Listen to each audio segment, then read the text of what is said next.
We are in the new year. This is the time I start gearing up for the upcoming tax appeal year.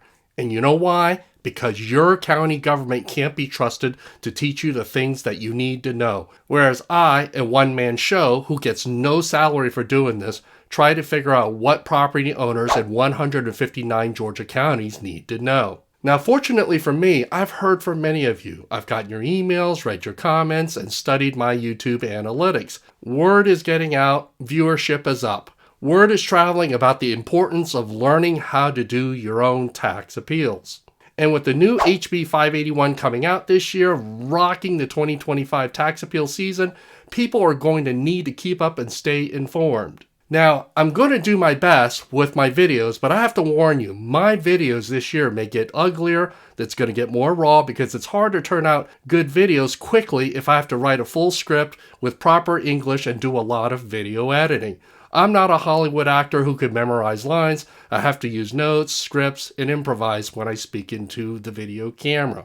And I certainly hope you will cut me some slack and forgive me if I have to refer down to my notes or if I don't look into the camera. And in this video, I'm going to share with you what pisses me off every tax appeal season, so you better buckle up. One of my big gripes is counties have horrible websites. They have terrible websites that are not current, they're out of date, or they don't have important information. And every year I have to call into certain tax assessor offices over the most basic information, such as when the new assessments are being mailed out and when the tax appeal deadlines will be. This is pretty basic information, and it's generally around the same time every year, but it does move somewhat. But in 2025, why should I have to call in? Why can't it just be on the website for everyone to see? Why do I have to dig so hard?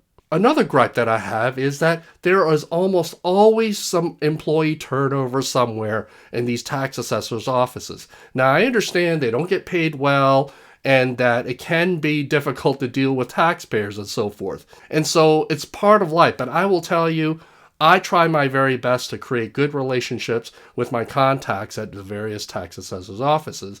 And boy, it's so annoying when you lose somebody that's really good and you have a good rapport with, and you have to start over and you have to put up being treated up like you don't know anything. So that really gets on my nerves.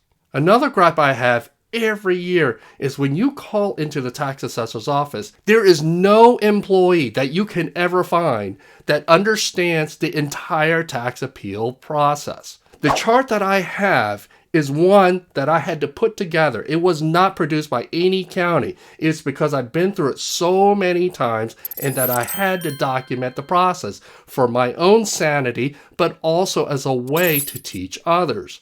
It would always be this constant mess to teach people where in the process they are at. With my flowchart, you can actually see where you're at.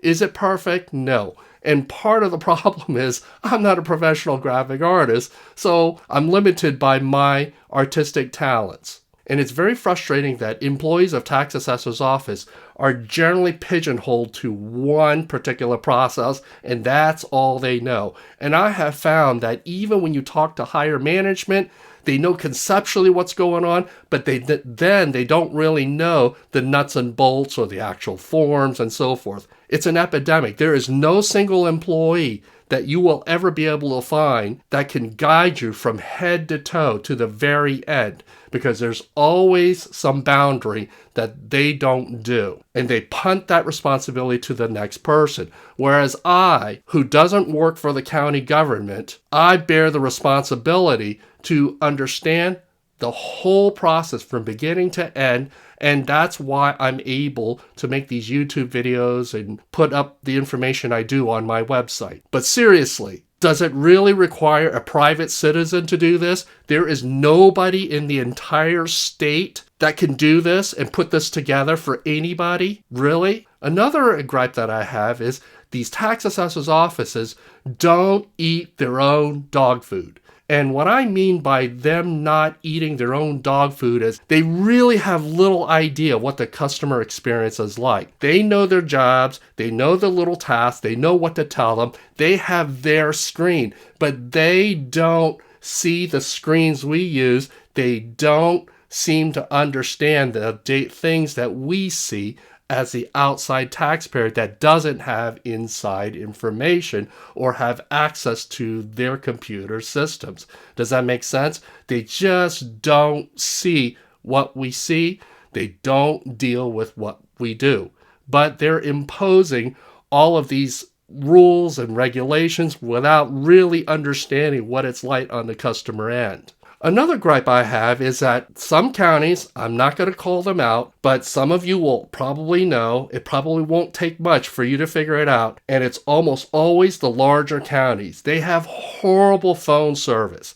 I think what's happening is they are so large, they have so many employees, that the people they put on the phone seem to be the least informed and the least monitored. There's just so many employees, whether employees follow through and do the right thing or not, it's not accountable. It's lots of times you are heavily reliant on the goodwill of the employee that you talk to. And I have to tell you, I find it to be very disconcerting and very concerning. Fortunately for me, I've used a combination of being very nice, being persistent, calling different times, but really, we shouldn't have to do that. Another thing that really upsets me is that tax assessors' offices, they keep secrets. I'm not even going to beat around the bush about it. They keep secrets, they withhold information. And the reason why I know this is because after years of talking to different people, little pieces of information slip out over the course of time. And there are comments made about prior administrations or prior employees and so forth. The reason I get the information I do is because I've been following this for so long and I stay in contact. And I'm very appreciative of the people who talk to me. But as a whole, what it tells me is that employees hold back. They don't tell you all the information you would want to know. What they share with you is the minimal information and the bare bone information to just get you aside. But they're not going to get into all the nitty gritty and all the little minutiae that I find interesting and helpful. Another thing that really bugs me is that every county thinks that they are the center of the universe. And on my YouTube video and in my book, when I discuss tax appeals, I'm trying to serve property owners in all 159 counties in Georgia. This is why I always tell people you need to have a dialogue. It's not possible for any one person to contact all 159 counties. There's just too many counties. And so what I tell people is you need to have a dialogue, make contact, have friendly relations, get knowledgeable. Because I can tell you from the private emails I get and the phone calls that I've had, there is some weird stuff in certain counties. A lot of it I really can't say on camera simply because it's not my information to give. As well, and plus, the information that's provided to me, I can't easily verify or vet. So I have to take people at their word, but I get these stories from different counties. And it's all up here to keep in mind for if it ever comes up in the future. Because every county thinks they're at the center of the universe. They never want to hear what any other county does. So when I bring up what another county does, I never bring it up in a way to make them feel bad. That's not really the intent. What I'm trying to do is sort of like compare and contrast if whether or not this is a good or a bad way, the way they're doing things. Because what I find is that different counties are strong in different areas. And from my perspective, I really wish that we could take the best features of the different counties to incorporate into the overall tax appeal system. But that doesn't happen. Every county is the center of the universe, and if you bring it up, the remark that you get is, oh, well, we are following Georgia law. Well, so what are you saying here with that remark? Are you saying that the other counties are not following Georgia law? I think not. And from where I sit, it basically shows that they are pretty ignorant of how other counties do things. I dare say that I, who have worked and dealt with 6 different Georgia counties, know more than the vast majority of these employees, because I can compare and contrast how different counties do some different things. I can compare and contrast the performance of these employees in the various jurisdictions. And so there's a reason why this video exists. There's a reason why my YouTube channel exists. There's a reason why my book exists. There's a reason why my website exists. And the reason why they exist, and because I've had to deal with this nonsense for well over a dozen years, and nobody was doing anything about it, I figured that it would take a private citizen to put something together, because no government official, no county government ever gives enough to put something so basic together.